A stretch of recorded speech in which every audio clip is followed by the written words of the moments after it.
Number 10. Sue Storm and Black Panther. So Black Panther was actually introduced in a Fantastic Four comic, Fantastic Four number 52 in 1966. He's the first African superhero in American comics. So that actress who was Storm and was all like, Storm was here first. Nah fam. Bow to the king. So when Black Panther first met Sue, the sparks flew. She was bathing in the river, which comics and media always like to pretend you can just do without, horrible parasites or fish touching you. And he sees her and is like, noise. And so he gets into the water too, and she's all, Black Panther, hey. And he's like, the invisible woman, Sue Richards. And she's all, cats don't like water. And he's like, but I'm no ordinary cat. And you are no ordinary woman. She's all, thanks. I'm glad someone noticed. Read. And then he asks her, are you married? Because the way you were looking at me, I thought that perhaps. This goes nowhere because it's the 60s and also cheating. But come on now, think about it. Also, this is what I wanted to ask you. Couples that nearly happened, or hookups that nearly happened, because I have tons of these. My mind is a Rolodex of useless hookup knowledge. Let me share this whole new world with you. Please. Number 9. Wally West and Donna Troy from Rebirth. So in the New Teen Titans in the 80s, Donna and Wally were friends. He was carrying a really big torch for Raven, and he also ended up recreating Donna from his memories after she was erased from existence in the 90s. It was weird. But in Rebirth, after the return of Wally, him and Donna, well, they started to feel differently about each other. And well, there was a bit of a love triangle between Wally, Donna, and Roy. Yeah, Roy. Roy wanted some of that Donna action, but when he showed up to confess to her, he was too late. Her and Wally had had a heart-to-heart and were kissing, nay, sucking face. So he sadly goes to stand in the hallway and he's all like, too slow, Harper, too slow. Was that a flash joke? Probably not. This pairing was cute, but I'm not over the erasure of Wally's wife and kids. Kids who were also superheroes, by the way. But heroes aren't allowed to have happy families, so says Dan Didio. I like to think that Donna saw Roy's backwards hat and was like, that's gonna be a no from me. Number 8. Carol Danvers and Tony Stark from 1610, the Ultimate Verse. Let's go with the Ultimate Verse early in this list, get it out of the way, and show you a world where Tony Stark and Carol Danvers did hook up. In main verse, these two were friends, and Tony would end up helping Carol when she turned to alcohol to try to deal with all of the stuff that had happened to her, all that messed up stuff post-Rogue. Later, she would beat him into a coma for having a different perspective than her, and then the comics would break their spine and yours to make you forget that happened, by giving Carol another origin and Minnie, one where Tony was so supportive he called her Care Bear, and was like, it's all good, take as much time off the Avengers as you need, Care Bear. Care Bear stare. Anyway, in the Ultimate Verse, hot and steamy. They were equals too, kinda into it, but the rest of the Ultimate Verse is such a mess. It won't let us have nice things, except for Miles. Number 7. The Samaritan and Winged Victory. Let's get some non-DC or Marvel peeps on these lists. We're gonna look at Astro City, and two of its premier heroes, who happen to have a sweet but also slightly baffling relationship. So the Samaritan is a Superman reconstruction, and he is a man out of time, who is completely focused on saving people, so much so that he neglects himself completely, even though he is lonely.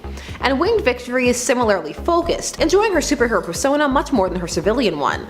The rest of the members of the Honor Guard, the not Justice League, set these two up, and they proceed to have a disastrous date. First, they go out as supers, but everyone is too focused on them, so then they change into their civilian identities and go to a diner, which starts out okay, but then the two start arguing about their different hero philosophies, like how as a feminist hero, Winged Victory saves women first when given the choice, while the Samaritan saves who is closest. She also feels he hides in his hero persona and could do more as himself, while he feels she also hides behind hers. They end up leaving in a huff, but ultimately they both feel they had a good time and gave the other a lot to think about. They share a kiss and are later revealed to be a couple, both having taken some of what the other said to heart. Number 6. Hawkeye and She-Hulk.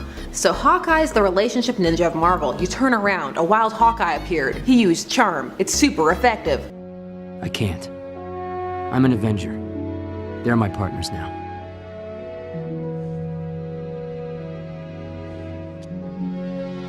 She-Hulk is also known for her relationships, so it seemed inevitable that these two should end up sharing a kiss or two. They do, but it's usually She-Hulk initiating it as either a distraction or a thanks. It's an offer, but not one that either seems to take too seriously. I would take it seriously. Kiss me, Jen. Although she does then throw him after. Is it worth it? Probably. Better than kissing Hawkeye. I'd kiss Tony, even though he has that goatee. Okay, enough. Moving on. Number 5, Carol Danvers and Wonder Man. This was one of the bigger romances for Carol. Poor Wonder Man. Outside of comics, so many people are like, who? He vanished for quite a number of years after his first appearance because of DC. They were kicking up a stink over them having Wonder Woman and Wonder Man being too similar. But when they then introduced Power Girl after Marvel had introduced Power Man, all bets were off. So here's a picture of the two of them making out. She was Ms. Marvel. Fun fact, Wonder Man has the brain patterns used to make Vision, and had a thing for/with Scarlet Witch. Wonder Man and Carol makes sense, but it's a blip for most, and very much part of the let's pretend Carol was never Ms. Marvel campaign going on at Marvel. Side note, I loved her Ms. Marvel costume. Fight me. They have their most prominent thing during the Mighty Avengers. In fact, Ms. Marvel recruits him. This one would fade though, along with Wonder Man for most people. They just keep forgetting about him. But not us. Right guys? Number 4, Wally West 2 and Raven. So this occurred in Rebirth, which presented an interesting conundrum vis-a-vis Wallace West or Wally 2, who had been brought into existence to replace Wally 1, who had been erased because as mentioned, Dan Didio hates him. So Wally West came back in Rebirth, but Wallace was still around, and if he had been erased out of existence for no reason, tables would have been flipped. Some characters will get tables flipped for them and others won't, we all know this. So he was kept around and was on Damian's Titans team as Kid Flash, and him and Raven, their relationship was very cute and sweet. It was a callback to the new Teen Titans, and Wally 1's feelings for Raven. Only this Raven seems more keen to return Wallace's feelings. He's super earnest, he actually says, "Thanks for sweeping me off my feet." And when she does finally kiss him, she's like, "You told me I should take more risks." Aww, kawaii. Number 3, Ant-Man and Jessica Jones. We're talking about Scott Lang here. This occurs during Alias. Now when most people think of Jessica Jones, they think of her and Luke Cage. They got married, they have a daughter, their marriage was a big deal, because you don't see a lot of official interracial couples in the States' media. But early in Alias, which is Jessica Jones' first appearance, she is actually involved with Scott Lang. He really likes her, but it's not the healthiest relationship, as she's still working through a lot of her trauma, not only from the Purple Man, but from the rest of the superhero community who beat her into a coma. So she ended up cheating on him and getting pregnant, and he ended up leaving when he learned that he wasn't the father. These two were just at the wrong time. And also in Alias, her and Cage are friends, and he's the one person she can tell her darkest secret to, that there's a part of her that doesn't hate the Purple Man, even loves him even though she knows it's not real. And he doesn't judge her. That's husband material right there. Number 2, Beast and Dazzler. That's right, Hank McCoy and Dazzler. They had a mini-series team-up comic that was called Beauty and the Beast. So these two were an unlikely pairing that got together after Dazzler had been outed as a mutant, which had tanked her disco career. But Hank found her charming and lovely and vowed to stick by her side as she got back on her feet. These two would have a whirlwind romance, complete with upside-down kiss and dialogue like, "I don't know what I'm doing." One just goes along and does it. And also plenty of action and adventure and kidnapping and all the like. Pew pew. These two would break up because Dazzler realized she was using the romance as an escape from her problems rather than facing them head on. So it wasn't an equal relationship. So real talk, you know lots of why this exists is because they wanted to use this title, Beauty and the Beast. We all know it. And in at number 1, Silk and Spider-Man. This was one of those post One More Day and post Spider-Verse pairings. These two were all over each other, hot and heavy, but the reason that happens might squick you out, might. Their pheromones react together and force them to be very attracted to one another. It's a constant pull they must fight. Is this my high school fanfic? Who's been going through my files? This is, the we can't help ourselves thing. You can look at it a few ways. For me, I prefer when they can't help themselves because of figurative animal magnetism, not literal. These two would break up, and Silk is oftentimes pretty mean to Spidey cause girl power? I don't know, she gets real salty at him. She should be salty at the writers. Our pheromones match, my stank matches your stank. Some love these two though and wish they would get back together and view them as endgame. Who's your endgame for Peter? Honestly, when they were together and it worked before you knew it was pheromones, it was pretty cute. Number 10, Batman and Wonder Woman. So this one is at number 10 because, well, this pops up a decent amount and was even part of the DCAU, that being the DC Animated Universe, with Wonder Woman being a pretty aggressive go-getter about it. Most people in that canon remember that episode where Wonder Woman gets turned into a pig, and to change her back, Batman has to sing for Cersei, and he does. It's all very sweet. However, in comics, this has been flirted with as well. It's usually as an Elseworlds thing, but they were also together during the Obsidian Age saga, a post-crisis arc that now no longer counts like so many things, so many universes reset. This one falls into a Man of Steel, Woman of Kleenex argument for some, saying that Batman would be too fragile. I mean, remember when she shoved him in Snyder's Justice League? Another series that was hinting hard at this. When people tend to pair Wonder Woman in the Trinity, it tends to be with Superman, but that will run into a backlash with some of being too obvious, where they felt that Batman and Diana is a more unique dynamic. Which do you prefer and why? Tell me down below. How do you feel about Wonderbat? Yes, I use the ship name. I'm that type of person. You know this by now. Number 9. Nightwing and the Huntress. Here we go. Post-crisis. So Helena Wayne has become Helena Bertinelli and is now a loose cannon who does what it takes to get the job done. She would end up having a relationship, a brief one, with Nightwing during one of his more angsty periods. They would even have a mini-series together where their dynamics would bounce off of each other. Her succeed at all costs and his Batman training, which more often expressed itself in the need for limits. It was a 4-issue mini. He tries to get her to change her ways and gives her the whole "we're both lonely" speech, which is a bold play, but if you get the person at the right time can be super effective, and it works here. I mean, this gets them sleeping together and then Barbara calls and it's super awkward because they were a thing and he's all, "Shh, you'll wake her up." Like, wait a hint, Dick, you didn't have to say that. She's over there. So this was a kinda sorta love triangle, but not really. It ended up being treated as a bit more of a physical thing, and it would carry over into new timelines, but it's not, for most people anyway, who people envision either of these characters with. Dick has his ship war with Barbara and Starfire, and there was a big push for Huntress and the Question, largely thanks to the Justice League cartoon, where they were super cute. Maybe you're not looking in the right direction. You're the League's data guy, the conspiracy buff, right? Wildcat says you're a nut job. Funny, he says the same thing about you. He's right. Number 8. Spider-Man and Mockingbird. So Spider-Man has had many a superpowered or superhero girlfriend, and one of them has been Mockingbird, who was actually married to Hawkeye for a bit. I'm telling you, Hawkeye, secret relationship ninja. Now Spider-Man and Mockingbird was set up as a bit of a mismatch, but was also supposed to be the relationship that was going to help Marvel move past One More Day. One More Day is the infamous storyline that ended Peter and MJ's marriage via demon divorce, and for many, MJ and Peter are endgame. So this was a relationship. She was Spider-Man's super spy girlfriend, who started hooking up with him while Peter was the head of Parker Industries, and had his life in order. However, from the start there were signs, like for example, Bobby didn't find Peter funny, and he quips all the time. Red flags. And then Peter would be reset again. So he would go from "I have a job and things are working out" right back to "he's a menace and he has no job and can't figure anything out, time to crash on her couch and then go find a roommate." Yeah, so she didn't want much to do with this Peter. I can't imagine why. And now has a very looking down on, mean to him, but she secretly still cares dynamic. Or she did. These things shift. Mostly now it's a,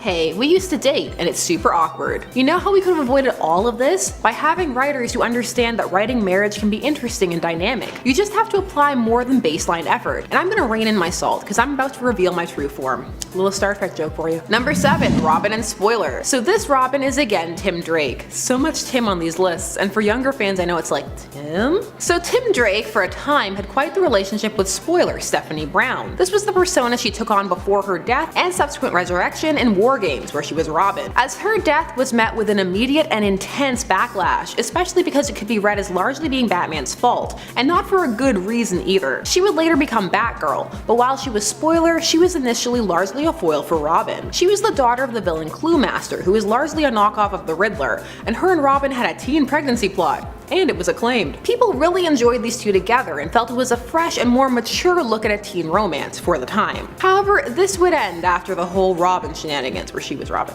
But they would still have a bit of a push and pull. We were together. It's too bad. It was a unique dynamic. This was who Tim was with when Jubilee was trying to hit on him, by the way. Fun fact. Number 6. Psylocke and Cyclops. So Cyclops has a thing for telepaths and also for cheating apparently. This occurred in the 90s and was when she joined an X-team that Cyclops was leading and found herself drawn to him, decided to seduce him. He didn't really object too much at first. He loves the psychic mindscape play stuff. So this was still cheaty, cause we're past him abandoning his wife and baby to hang out with Jean, but this followed pretty shortly after and he was now back with Jean. And so to some fans it was like, okay, so did Madeline mean nothing? Did Jean mean nothing? Like these are supposed to be the great loves of his life. And then here comes Psylocke. She would employ some of the same mind play things that Emma would do later on in the new X-Men, which were also super effective, minus minus the creepy mindscape therapy pretending to be Jean. There's a lot. He would ultimately stay with Jean though, and then Cable would show up as an adult, so no time for cheating. Number 5. Barbara Gordon and Ted Cord. So this occurred during Birds of Prey, and was set up as a separate romance for Barbara outside of Dick Grayson. Ted Cord was drawn to Barbara because of her intelligence and attitude, and she enjoyed his easygoing but still serious when needed attitude. The two would enter into a tentative relationship, however ultimately would decide that they would rather be friends / be with other people. This culminated with them leaning in for a kiss and being like,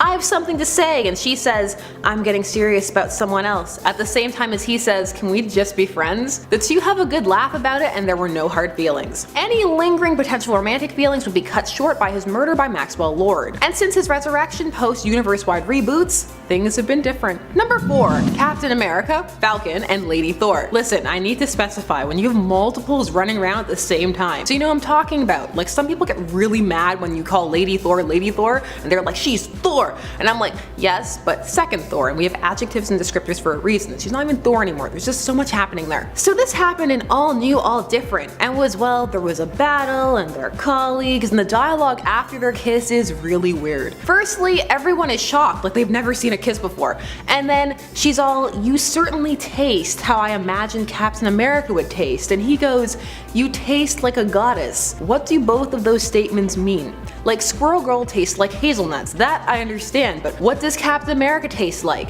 Apple pie? McDonald's? I don't know. And a goddess, so light, energy, and pain? Also, she's not a goddess, maybe more like, you taste like a magic hammer. So yes, this was a thing that happened. They taste how the other expected. Tale as old as time. This ship is called Thundershield, by the way. Sounds like a great band, AC/DC all the way. Thundershield. Number 3. Scarlet Witch and Brother Voodoo, or Dr. Voodoo. Time for a Scarlet Witch pairing that doesn't involve mind control. Hooray! Scarlet Witch has recently had far more emphasis placed on the witch part of her persona, and was even recently retconned to not being a mutant anymore, which I hope gets changed back. Come on, pendulum retcons, where are you when I need you? Well, Brother Voodoo, Jericho Drum, is a powerful sorcerer, and was even the Sorcerer Supreme for a time. These two decide to explore what the potential future could hold together as a couple for a bit, and it was sweet. They both know the struggles the other has gone through, and the danger and power of magic. It's so wholesome. He asks her if she's okay, there's none of the judgment that comes from other people. She's all like, I've never been with anyone who understands both sides of me. And he's all, after their kiss, that was sudden. Good, but sudden. See, that's something cute after a kiss, not you taste how I thought you would taste. Blah. Wholesome cuteness. More of this, please. I support. Number 2. Kyle Rayner and Donna Troy. Just before we get started, in the new Teen Titans in the 80s, in that canon, for a time, Donna had a husband and a kid, and then the editors decided that that wasn't relatable for teens, so they had her family die in a car crash, so she could go back to going on dates. Because who can ever relate to having a family? More boys. Where the dates at? Anyways, Kyle was one of the boys for her to go on dates with. There would even later on be kind of a love triangle between her, Kyle, and Jason Todd. But that was the same series that would see her calling Jason Todd retarded. Do you get it? This was during Countdown. So in all honesty, all of that salt aside, this was cute. The two went on dates in space, and balanced the duality of their secret identities and wanting a normal life. I mean, Dawn was down for that. She married a normal guy. So teammates, hopefully more. That's Kyle talking, not me. They'll bring this up on occasion. It depends how much in favor Kyle is, especially post Hal's resurrection. Sometimes it can be like, Kyle? Who? And number 1. So what could top all of this? The Wasp and Deadpool. You're welcome. That's right, so Deadpool's Secret Wars number 4. This showed Janet sleeping with the hot in quotation marks, mustache Deadpool. This was a thing that happened. Well, chop it up to that melded universe, bizarre, weird, timey-wimey stuff going on. Later, there would be some drama about it, and it would come out that while this was going on, the deed, she was calling him Magnus, which is Magneto's name. So in the comics, it's far more common to hear Magneto called Magnus than Eric. So yeah, remember I told you that she hooked up with Magneto in Secret Wars? And apparently she's been thinking about it since then. Like, dang, it's been decades. Well, poor Deadpool, his feelings were hurt. People are just so awful to him. Go back to Cable, sweetie, it'll be better. Number 10. Magneto and the Wasp. Magneto has been on the side of good before. He's even run Xavier's school for him, like when he died, that first time, not the other times. sometimes. Their friendship is bizarre but strong. So he counts, even though in the arc where this happened, he was in more of an anti-hero mode. This occurred during the massively successful Marvel event Secret Wars, the first one from 1984, not the sequel or the new one from 2015. In this first one, a group of heroes and villains are suddenly plucked from existence and dumped onto a planet to duke it out, to battle each other and see who will win. And when they're grabbed, on the side of the heroes, Magneto is there, so hardly a reach, barely a stretch. So in Secret Wars, Magneto kidnaps Wasp by trapping her in a metal ball and taking her over to his base, as he was driven out by the heroes at the start of the event because they didn't trust him.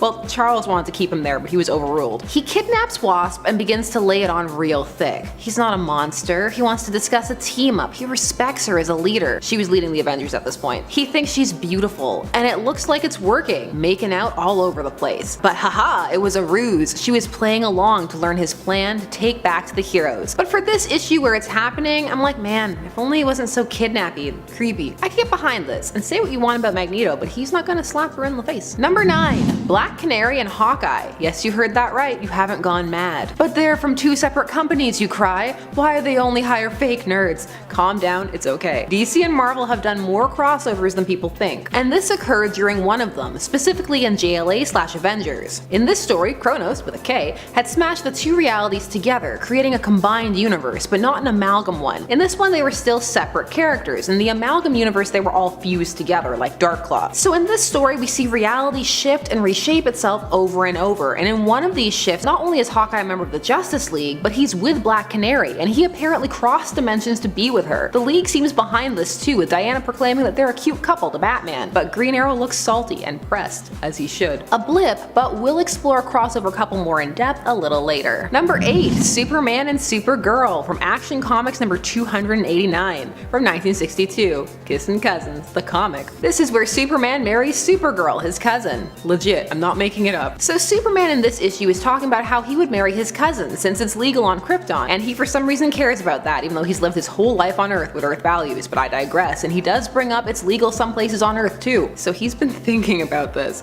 He actually tells Supergirl that if he ever were to get married, it would be to someone like her. Through Silver Age magic, he ends up on another Earth, and there meets a grown-up alternate version of his cousin named Luma Lanai, and she is super into the idea. And Clark, he can't resist someone with 2 L's in their name. Lois Lane, Lana Lang, Lex Luthor. Yeah, this comic has been pushed out of the minds of many readers, and Luma seems to have been permanently erased in Crisis. Sometimes they still bring this concept up, like them flirting, but stop. They're not Luke and Leia, please stop. Number 7. Wonder Girl and Robin. We're talking about Cassandra Sandsmark as Wonder Girl and Tim Drake as Robin. Now initially Wonder Girl was with Superboy, Connor Kent, the version that was Lex and Clark's son, well biologically at least, because he was made up of both of their DNA. But then Connor died, and Connor was also Tim's best friend, and so the two grieved together, and in their grief ended up seeking comfort in each other. Comfort that bloomed into a relationship, and a genuine one, a non-Connor wrapped up one. Though there was guilt, much guilt. Even more guilt when it turned out that like most people, Connor got better and came back,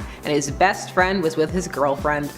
Awkward. Tim Drake had drama, I missed him. He's been a bit more sidelined in Rebirth. Yeah, he's Red Robin, but it's not the same. The Robin cycle in the who's the one we know the least to do what with right now department. Number 6. Spider-Man and Captain Marvel, Carol Danvers. This happened when she was Ms. Marvel. Spider-Man and Carol are contemporaries, and at one point he had developed quite the interest in her, a crush. And she, for all of her sniping at him, does respect him. He actually kinda barters for their date. She needs a favor from him, and he's all, I'll do it if I get a date, and she's like, okay, but clearly doesn't mind and is all, I trust you. She probably thought he wouldn't show up given his track record, but he does. So the two end up going out to eat. It's not the worst date either of them have been on. She asks him about Osborn, they chat histories, it's pretty cozy, but they end up not being able to talk about anything but work. Cause really, that's the most of what they have in common, but this pairing would creep up a few times. It's not the most popular for either of these two though. Number 5. Hawkeye and Spider-Woman. Hawkeye is everywhere in the background like a ninja, that pairing you never knew about. But then it's like, oh yeah, Hawkeye. Unless you're a Hawkeye fan, then it's I never forgot Hawkeye. So this started kind of awkwardly. Spider-Woman was crushing on him, but he was married at the time. But when she learns he's not married, it's open season. Now's the time for Jessica Drew. The two strike up flirtation, and it's awkward and kinda cute. Even starts off with a hey. And if Into the Spider-Verse taught us anything, it's that when you use the hey, that's it, you're in. These two would hook up on a stakeout and they would get one of those steamy covers. You know, the one with the arms locked around each other, those types types of deals. This would blossom into one of those banter-based couples that seemed to have a solid base. And it was an organic evolution. She saw, she liked, she waited till appropriate, she conquered. But like most things in comics, so few of these relationships last. No, Hawkeye's not Jessica Drew's baby daddy. Though that could have been cute. He could have had a not-so-secret plot twist for not doing my classic romance with Natasha family. What a mouthful. Number 4. Guy Gardner and Ice. So this was a big romance during the JLI run, that being the Justice League International. It started when Guy was injured and reverted back to his pre-brain damage personality, so it was really nice and sweet, and Ice was super into that. However, it didn't last, and he would go back to his more brash, abrasive personality, which while it may have been a hit with fans, was not that much one with Tora, and she tried to stick with him but found herself being drawn to Superman, who had that sweet personality she had first been drawn to in Guy, and it developed into a bit of a love triangle. I wouldn't want to compete with Clark Kent for the ladies. Have you seen his forehead curl? Perfection. Still, this romance is remembered fondly as a kind of mismatched pairing that fans still wish would have worked. Could they have found a way? Maybe. Number 3. Wolverine and Domino. This is a very physical thing. These two are drawn to each other on an animalistic, passionate level, and while at times they give in to these urges, there's lots of talk of him picking up on her scent, which can vary in readers from hot to gross, please no thank you. These two work together in clandestine ops, and Domino gets Logan, both sides, the Wolverine side and the man he once was and sometimes still is. Plus, Domino is willing to do what needs to be done, which is a trait Wolverine always appreciates, because that's pretty much his creed. So these two can talk, but also break things off when they need to. Both of these two are more well known for other pairings though, like Cable and Domino and Wolverine and so many others. Number 2. Jubilee and Robin, yet another crossover couple, and we're again dealing with Tim Drake. This is from DC vs. Marvel from 1996, which would see the heroes from these universes fighting, so team-ups, and they would kind of try and match them. So Jubilee would go up against Robin. Well, they kind of fight, but also she's got a huge crush and throws herself at him hard,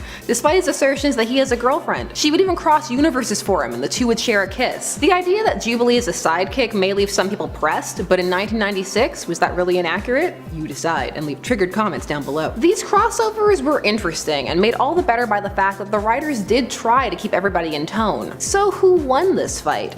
Well, Robin, but they were flirting so hard it barely constitutes a fight. He roped her up with a batarang thing. Also, I love that when she crosses dimensions to see him, he's not like, oh my god, interdimensional travel. It's just like, what are you doing in Gotham? Batman trained him well. And in at number 1, Nightwing and Raven. Teen Titans go. So for a while, Raven was completely in love with Dick Grayson, or appeared to be, but he was with Kory, aka Starfire, but that didn't stop her from making out with him a whole bunch. And she was encouraged by the fact that when she kissed him, she sensed feelings of love. He did love her, but not like that, although for a while it was hinted that he did. Or with her kiss when she's in her white robes and he's in his horrible disco Nightwing suit with the high collar, and it's all, oh Raven, I've waited so long. Then after it's all done is, I'm sorry, I don't know why I did that. And he didn't, there was chicanery. This would all end up resolved, and Starfire and Raven would team up in a mean-spirited joke that saw Raven making out with Dick, only for Starfire to fly into the window and be like, haha, got you, she's not in love with you anymore. Take that. Hilarious. I'm worried about Dick, even more now that he's Rick. Give me Dick back. You can snicker all you want. The more we prove that we can say his name like adults, the sooner he turns back into Dick. Number 10. So get ready. This one has to be low because I'm stretching hard for them to qualify. It's a mighty reach. Renee Montoya and Two-Face. Renee Montoya would become the Question and Two-Face was Harvey Dent. Boom, acceptable. Anyways, yeah, these two had a bit of an odd, kinda sorta one-sided courtship, mostly one-sided. This happened leading up to Gotham Central and was not romantic. This one's not cute. No hazelnut lips here. So during No Man's Land, the Batman arc where a giant earthquake devastated Gotham and villains took full advantage and Batman refused help from people who came offering it, like Superman cause, well, he's Batman, Renee Montoya became a go-between for the police force who remained and Two-Face, who is the leader of one of the sections of Gotham. She would try to connect with the Harvey Dent side of him, and it worked, only a little too well.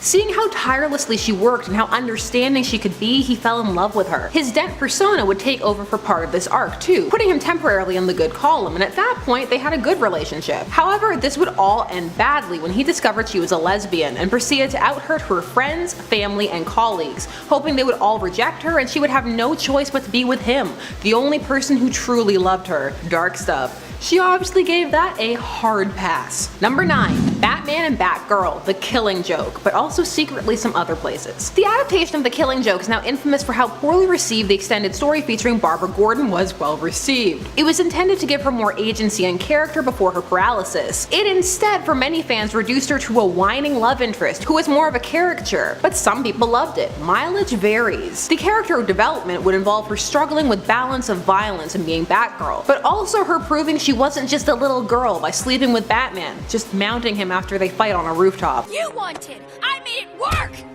Ugh.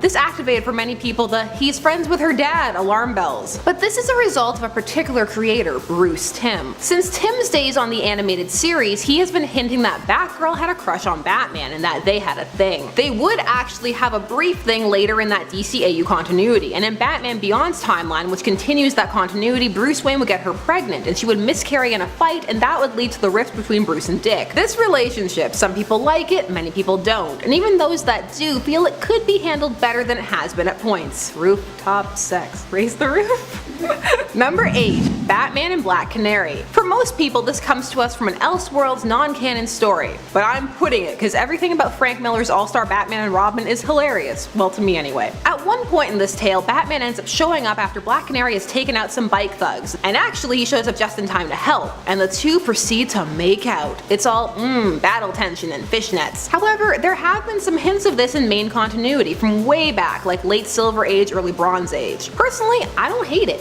This panel about them breaking the bond of loneliness, it kinda got me. I feel like Bronze Age Batman would treat her better than Bronze Age Arrow, or Modern Age Arrow, even though she crossed universes to be with Green Arrow, pre-Crisis. She'd also be good to all the Robins. Oh god, I think I ship this now. People like to throw this into Elseworld stories, but maybe it's time to shake up that main verse. No more Bat-Cat. Bat Canary.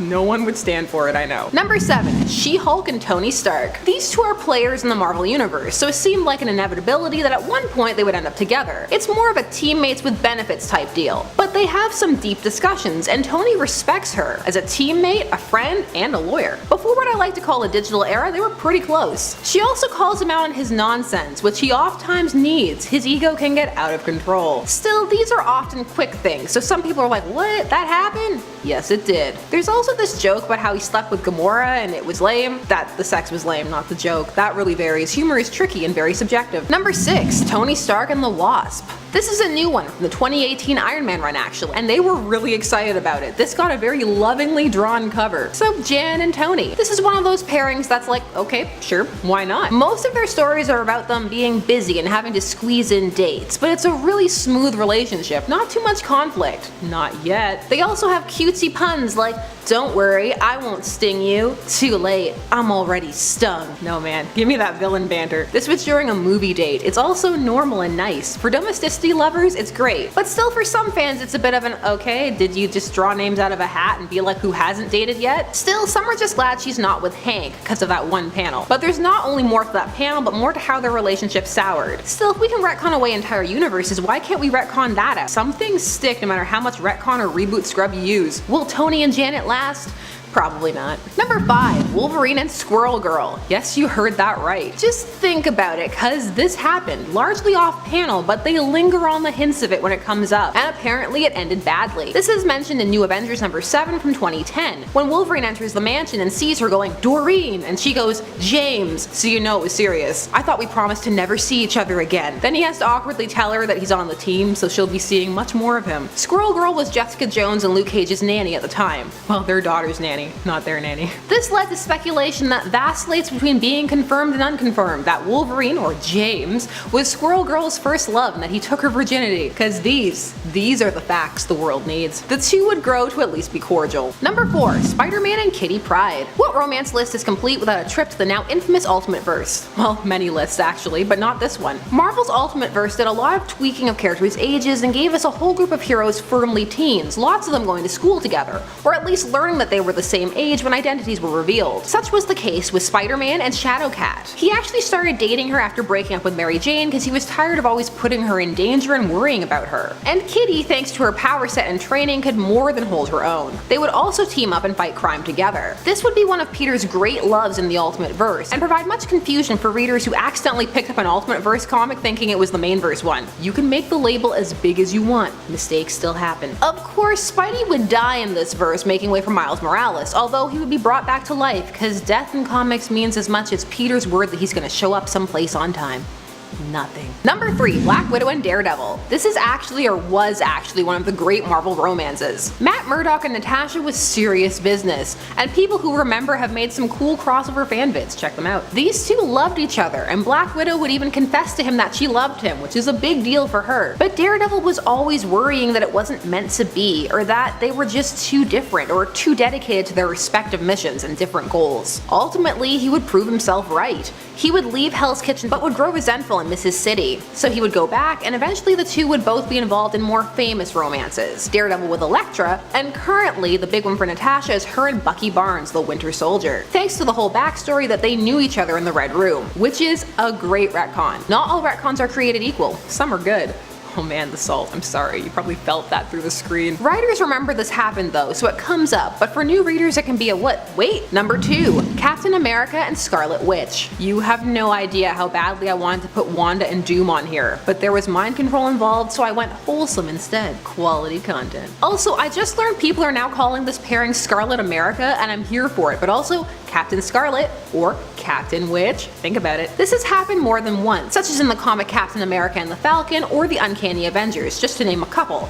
Couple fun. These two often strike people as an odd pair, but it's a soft pairing. The two as people who can trust each other with their pain, and also Cap trusts Wanda even after everything, which is a big deal for her. And she sees some of the darker sides of Cap, like his post-war trauma, and can help him through it. But like I said, this one comes out of nowhere for some people. But this could maybe work. Give wholesome power couples a chance. And number 1, Rogue and Deadpool. Yes, this happened. Here they are making out in the sky, something comics like to portray as if it would be romantic and not terrifying. This is from the same run as our last number, the Uncanny Avengers, or the team known as Avengers Unity Squad. While on this team, Rogue and Deadpool got to know each other, and Rogue found herself coming to like Wade, who was on more of an even keel at the time. She really started to develop a soft spot for him when she learned about his daughter Ellie, and saw how hard he was trying to be a good father. So the two would have a fling. It would be brief and have an artificially constructed moment, where she kisses him, in the sky, and absorbs his powers and his appearance, even though she probably shouldn't have absorbed that part. But it's still sweet, because she says that she doesn't care what he looks like. This was adorable, two misunderstood souls together, but now it's treated as a joke, especially in the Rogue Gambit miniseries.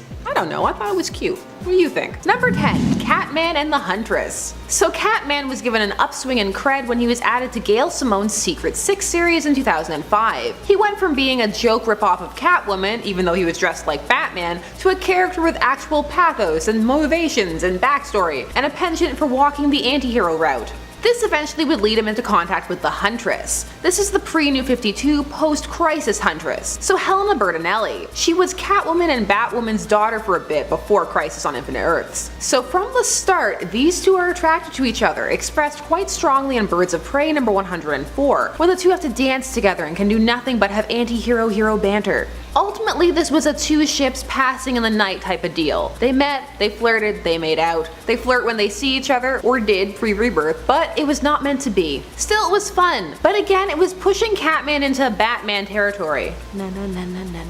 Catman. They're low because it was no great love to span the ages, but it happened and the world must know. Number 9, Speedball and Squirrel Girl. Pre the digital era, one of Squirrel Girl's big traits was that she was an assertive flirt. If she liked you, she made no bones about it. She was quite forward with how she came onto Matt Murdock, and her taste varied. Squirrel Girl had a crush on Speedball, and it turned out he did too. It was all super cute. He kissed her, said he liked hazelnuts. Squirrel Girl's lips taste like hazelnuts. Fun fact. It was all just adorable. She built it up a lot, but these two were not meant to be because Speedball became Penance. This is because he was part of the event which launched Civil War, the first one. He was on the team The New Warriors, who were trying to take down Nitro when he detonated and killed 612 people, including 60 kids. This, well, it changed Speedball, and he found he could only access his powers through pain. He made a suit that contained 612 spikes, 60 longer ones to represent the kids, and he wears it, or wore it, while he fought crime. Even though now he can access his powers again without doing this, he still feels guilt and feels that he should feel pain. This was all too edgy and dark for Squirrel Girl, who was horrified in the changes in him. So horrified she went back in time to try to prevent him from becoming Penance. I must now point out that at this point they weren't properly dating. That's intense. Boundaries. I'm scared. He would ultimately become Speedball again, without time travel. And these two, well, it wasn't meant to be. Number 8. Elektra and the Punisher. Oh yes, this happened, while they were both on Thunderbolts. It actually caused lots of jealousy for Deadpool, because he was crushing on Elektra hard.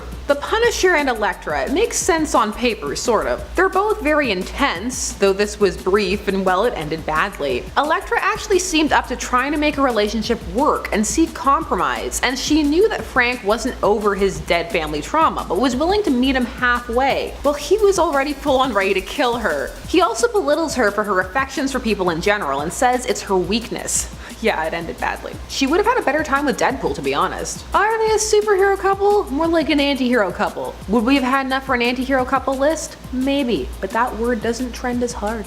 They count. Number 7. Black Widow and Iron Man.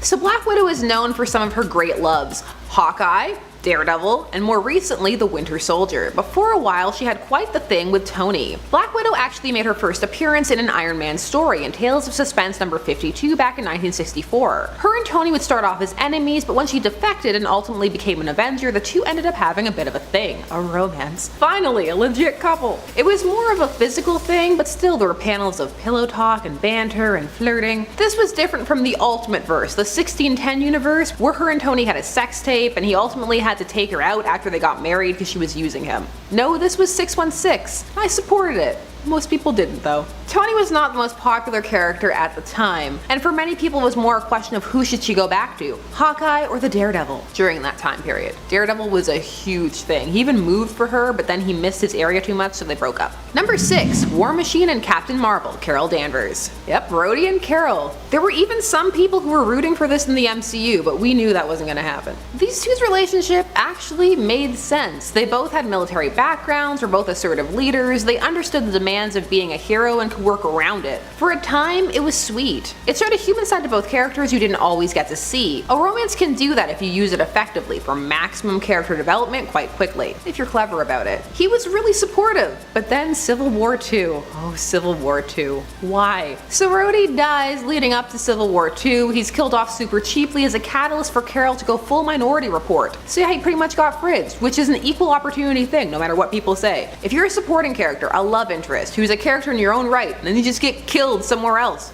fridge. The panel is so dramatic too. No. It would have had more of an impact if Civil War II had been better, if he had stayed dead, and if after he came back the two had kept on dating. But none of those things happened. Some people still miss this pairing though. When it worked, it worked. Sometimes you just want something wholesome. Number 5. Venom and Valkyrie. Well, Agent Venom and Valkyrie. Yes, you heard that right. Don't let your dreams be dreams. When you think about this one's kind of polyamorous too, because the symbiote gets in on it as well. Lots of things to think about. This happened when the two were on the Secret Avengers in the lead up to A vs. X, an event that had a mixed reception. So these two, what can we say? It was odd, but it was a power couple, and it was different, a quasi couple. A bit of wisecracking alien slash host with a being from another realm. For these two it was awkward, a kind of step off my girlfriend. What, girlfriend? Did I say girlfriend? Oh no, that slipped out. So slightly derpy guy with above it girl, only they're both cool. This obviously didn't last, but it was a fun blip. Number 4. Star-Lord and Kitty Pryde. This was a big one. They even had a comic together, one of those team-up romances, so you know it was serious. This occurred post Guardians of the Galaxy in the MCU, which saw a complete revamping of Star-Lord's character in the comics, rendering him far more in line with the MCU edition. Star-Lord even proposed to her, but Kitty is a strong independent woman who don't need no man. She already had to break off a serious thing with Colossus ages ago, but well, she's back with him, since breaking up with Star-Lord. Also, she was Star-Lord for a bit, taking on his persona persona. At the start of this, it was a long-distance relationship, but eventually turned into Kitty going to be with him in space. This was one that the writers really enjoyed doing, and you can tell. However, it would have meant a permanent shift for one of the characters, either Kitty in space or Peter on Earth, and well, that wasn't gonna happen long term. So these two didn't make it. Plus, sometimes fans get up in arms when new couples go up against a classic like Kitty and Colossus. Number 3. Rogue and Magneto.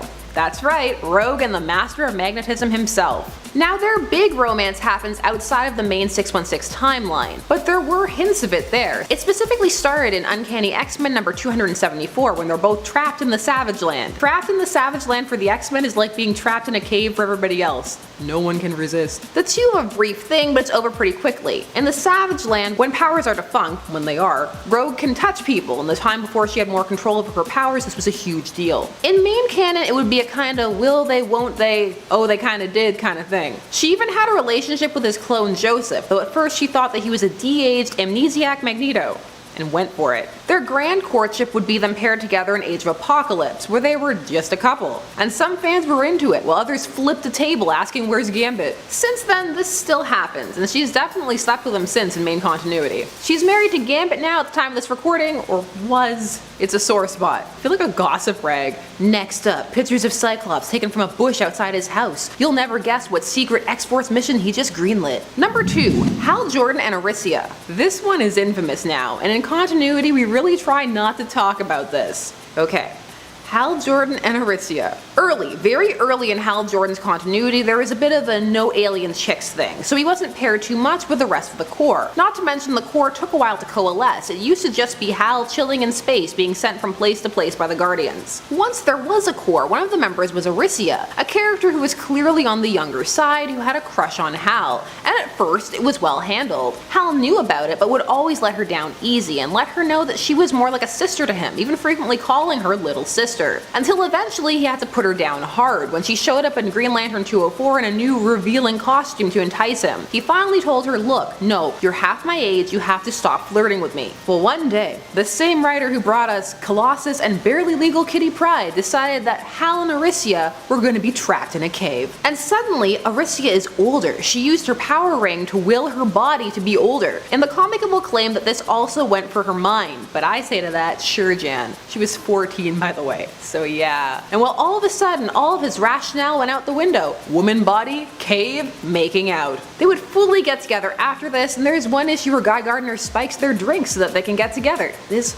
whole plot. Later, a new writer, Peter David, well, a couple of writers later, would just have her break it off with him. And so it was never mentioned again, except by people like me. I refuse to let this hot mess go. It must live on and the world must know. And what could beat that? Number 1. The Scarlet Witch and Quicksilver. That's right. Twin siblings, twincest, from the 1610 Ultimate Verse. And yes, they knew they were siblings. And yes, people in that universe will judge Cap for not getting it. What a stick in the mud. So why did this happen? Well, the Ultimate Verse was edgy and extreme, pushing boundaries, many of which nobody was asking to be pushed. Now, fans did not react well to this, but the writers kept pushing it, adding more backstory when it was at first more subtle, like them sleeping together and Wolverine, who is potentially thought to be their father for a bit, watching them from the bushes. So why was all this happening? Well, mostly it was build up to kill off Wanda so that people in universe would care, and it could be part of the motivation for launching Ultimatum, an event so awful and edgy that it is said to have been the death knell for the entire Ultimate Universe. That's why Ultimates 3, Ultimatum, the whole thing.